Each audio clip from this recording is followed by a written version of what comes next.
दुनिया का जो सबसे बड़ा कारोबारी समझौता है, रिसेप यानी रीजनल कॉम्प्रिहेंसिव इकोनॉमिक पार्टनरशिप, उससे आखिर भारत क्यों अलग हो गया? और भारत अलग हुआ तो इसको लेकर चीन को मिर्ची क्यों लगी हुई है, बीबीसी को मिर्ची क्यों लगी हुई है, और बाकी जो लेफ्ट बिरादरी है उसको मिर्ची क्यों लगी हुई है, कांग्रेस के नेता आनंद शर्मा को मिर्ची क्यों लगी हुई है? आप जानते हैं कि आरसीईपी जो है उसमें दक्षिण पूर्व एशियाई देशों के जो संगठन आसियान हैं, उनके 10 देश शामिल हैं। Brunei, Cambodia, Indonesia, Laos, Malaysia, Myanmar, Philippines, Singapore, Thailand, Vietnam. और इसके अलावा 5 एशियन जो एफटीए के साझेदार हैं, एफटीए यानी फ्री ट्रेड जो है उसके जो साझेदार हैं वो ऑस्ट्रेलिया, चीन, जापान, न्यूजीलैंड और दक्षिण कोरिया।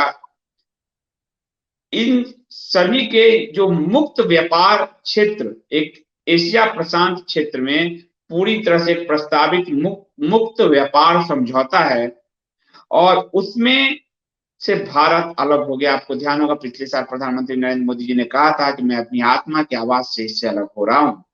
कांग्रेस के अंदर आत्मा नहीं है तो कांग्रेस बेचैन है। आनंद शर्मा खासकर 2008 में जो कांग्रेस पार्टी ने चाइना के साथ समझौते किए थे, उसमें सोनिया जी के साथ आनंद शर्मा ही मौजूद थे। तो चीन की कितने बड़े हिमायती हैं इसमें आपको शक नहीं होना चाहिए। और चीन के पक्ष में व्यापार नीति यूपीए सरकार में बनाने वाले यही व्यक्ति हैं। इसलिए जब ये विरोध कर रहे हैं भारत सरकार का कि वो आरसेप में यानी रीजनल कॉम्प्रिहेंसिव इकोनॉमिक पार्टनरशिप समझौते में क्यों शामिल नहीं हो रहा है, तो आपको सोचना चाहिए भारत सरकार ने कुछ अच्छा कदम उठाया है। अब आपको बताऊं कि ये सबसे बड़ा जो व्यापार समझौता है, इस पर 15 देशों ने इस हस्ताक्षर कर दिए हैं, और ये एक बहुत बड़ा मुक्त व्यापार क्षेत्र होने जा रहा है। मुक्त व्यापार क्षेत्र यानी आयात निर्यात शुल्क ना के बराबर लगेगा देशों के बीच व्यापार में। अब आपको यहां एक बात समझनी होगी कि हमारा जो व्यापार असंतुलन है वो चाइना के पक्ष में झुका हुआ है। हम चाइना को निर्यात कम करते हैं, आयात ज्यादा करते हैं। ऐसे में जब ये मुक्त व्यापार क्षेत्र हो जाएगा, जब यानी कि शुल्क नहीं लगेगा, तो हम चाइना के डंपिंग ग्राउंड बन जाएंगे, जो भारत सरकार कभी नहीं चाहती। भारत सरकार, नरेंद्र मोदी सरकार कभी नहीं चाहती कि भारत प्रोडक्ट, चाइना के प्रोडक्ट का डंपिंग ग्राउंड हो, क्योंकि वो शुल्क लगेगा नहीं। चाइना को निर्यात शुल्क लगेगा नहीं भारत में जब वो निर्यात करेगा, और भारत जब उससे आयात करेगा तो वो अपना सारा कूड़ा कपड़ा कबाड़ा जो है भारत में डंप करेगा। और इससे होगा क्या? इससे होगा कि भारत सरकार, मोदी सरकार का जो आत्मनिर्भर भारत योजना है, वोकल फॉर लोकल योजना है, वो खटाई में पड़ जाएगा।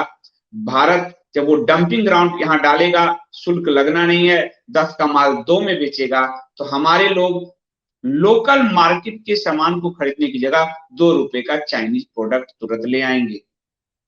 और इसीलिए चाइना चाहता था कि भारत आरसीईपी में हस्ताक्षर करे, और ऐन वक्त पर प्रधानमंत्री नरेंद्र मोदी जी ने कहा कि मैं अपनी आत्मा की आवाज पर इस पर हस्ताक्षर नहीं करूंगा। दुनिया का जो व्यापार हो रहा है उसका 30% व्यापार जो है इस दायरे में होगा। 30% एक बहुत बड़ा जो है पूरा दायरा है। और इससे भारत जब अलग हो रहा है तो आपको सोचना चाहिए कि भारत सरकार ने किस तरह से राष्ट्रवाद के मुद्दे को लिया, राष्ट्र के आत्मनिर्भरता के मुद्दे को लिया, वोकल फॉर लोकल के मुद्दे को लिया। और भारत सरकार जानती है कि हमारा व्यापार असंतुलन चाइना के साथ है। निर्यात शुल्क चाइना को लगेगा नहीं, आयात शुल्क जो है हम जब वहां से आयात करेंगे तो चाइना को तो लगना नहीं है निर्यात शुल्क, चाइना वहां से निर्यात जो करेगा, और चाइना अपना पूरा डंपिंग माल, कूड़ा करकट भारत में डालता चला जाएगा। इसमें इस पूरा जब मुक्त व्यापार क्षेत्र होगा तो इंपोर्ट एक्सपोर्ट पर लगने वाला टैक्स भरना ही नहीं होगा। या फिर बहुत मामूली भरना होगा।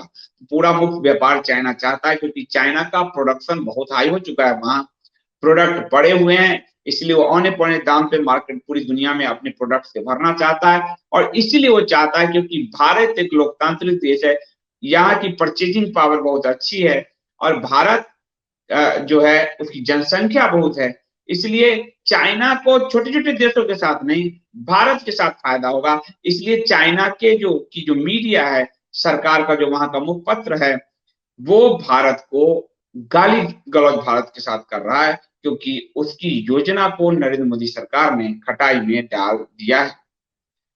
अब आपको बताऊं कि इसमें अमेरिका शामिल नहीं है, आरसेप में अमेरिका शामिल नहीं है, और वो फ्री ट्रेड में शामिल है जो अमेरिका जो है, तो उसके साथ अगर भारत के समझौते होते हैं तो वहां भारत मजबूत पोजीशन में है, क्योंकि भारत अमेरिका से आयात कम करता है, अमेरिका को निर्यात ज्यादा करता है, तो वहां व्यापार का जो संतुलन वो हमारे पक्ष में है। इसलिए आरसेप में भारत ने ना जाकर बहुत ही अच्छा किया है। और ये किसानों का, लोकल मैन्युफैक्चरर्स का लगातार दबाव था सरकार पे, कि सरकार ये जो कोविड की मार हुई है, मंदी है, और इसमें जब और हम बिल्कुल मुक्त व्यापार क्षेत्र बना देंगे, तो चाइना के माल से जब भारत का बढ़ जाएगा, तो हमारे जो एग्रीकल्चर प्रोडक्ट है उसको कौन लेगा, हमारे मैन्युफैक्चरर के प्रोडक्ट है उसको कौन लेगा।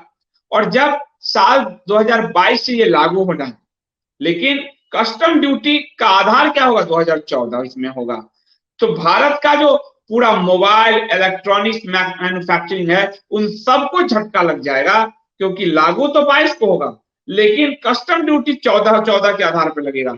तो हमने जितना मोबाइल इलेक्ट्रॉनिक मैन्युफैक्चरिंग का पूरी यूनिट है हमारी भारत की, वो बहुत ज्यादा सफर करेगी, और इसको चाइना का फायदा हो जाएगा। इसलिए भारत सरकार का ये निर्णय काबिले तारीफ है। आनंद शर्मा पगलाए हुए हैं। हालांकि कांग्रेस पार्टी के ही जयराम रमेश ने भारत सरकार के निर्णय का स्वागत किया है कि भारत सरकार को इसमें नहीं जाना चाहिए, लेकिन चूंकि आनंद शर्मा की पूरी वफादारी गांधी परिवार के प्रति है, 2008 में गांधी परिवार के गुपचुप समझौते जो चाइना की कम्युनिस्ट पार्टी के साथ हुआ, शी जिनपिंग की कम्युनिस्ट पार्टी के साथ हुआ, उसमें आनंद शर्मा भी गए थे, सोनिया जी के साथ खड़े इनकी तस्वीर आई थी। तो ये आनंद शर्मा तो चीन के हित की बात करेंगे ही। इसलिए जब किसान और व्यापारी संगठन इसका विरोध कर रहे हैं, और प्रधानमंत्री मोदी ने खुद कहा अंतरात्मा की आवाज पर, तो ये भारत सरकार का एक सराहनीय कदम है। बीबीसी को मिर्ची तो लगनी है, क्योंकि बीबीसी की मेंटेलिटी अभी भी औपनिवेशिक है। उसको लगता है कि भारत को हम हाँक सकते हैं, हम ब्रिटिशर्स हाँक सकते हैं, और भारत को हम जो कहें वही करे। वो लगातार लॉबिंग कर रहे थे, और आप जानते हो डिजिटल में 6 अरब से ज्यादा पैसे लाल देश के लगे हुए, 6 अरबों रुपए लगे हुए, तो वो पूरी लॉबिंग कर रही थी विदेशी मीडिया, लेकिन भारत ने अपने हाथ खींच लिए हैं। ये बहुत बड़ी बात है, और इसीलिए चीन ने कहा है कि चीन की मीडिया ने स्ट्रेटेजिक ब्लंडर जैसे शब्द का उपयोग किया, कि भारत स्ट्रेटेजिक ब्लंडर करने जा रहा है, भारत अपनी आर्थिक रिकवरी नहीं कर पाएगा। उसने कहा भारत गलती कर रहा है। अरे तुम्हें तुम्हें मेरी चिंता होगी, तुमने पूरा वुहान वायरस देके पूरी दुनिया को तबाह कर दिया, तुमने हमारे रोज 2-2 इंच पे झगड़ा करने आ जाते हो, तुम्हें मेरी चिंता होगी? ये तुम्हें अपनी चिंता है, और इसीलिए तुम कांग्रेस को प्रवोक कर रहे हो कि मेरी तरफ से बोलो, और कांग्रेस के आनंद शर्मा बोल रहे हैं।